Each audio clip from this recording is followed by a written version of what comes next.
ঘরের সমস্ত কাজ সেরে নিয়ে টিফিন করবো, তাই একটু চা বানিয়ে নিচ্ছি। আজকে লুচি দিয়ে চা খাবো।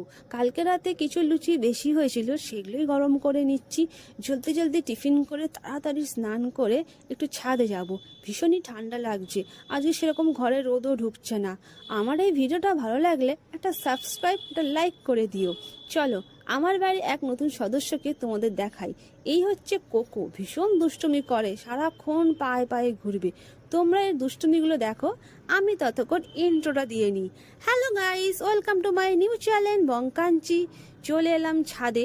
আকাশটা পুরো পরিষ্কার আর এক ফালি রোদও বেরিয়েছে। এই বাড়ির ছাদটা দেখো কি সুন্দর, একটা ছোট্ট ফুলের বাগান করেছে, আর ফুলগুলো খুব সুন্দর দেখতে লাগছিল। আমিও দাঁড়িয়ে দাঁড়িয়ে দেখছিলাম, তার মাঝখানে মাও ডাক দিল খাবারের জন্য। আজকের মেনু হচ্ছে আলু বড়ি দিয়ে একটা ঝাল, বড়ি ভাজা, বিট ভাজা আর ভাত ডাল হয়েছে। আর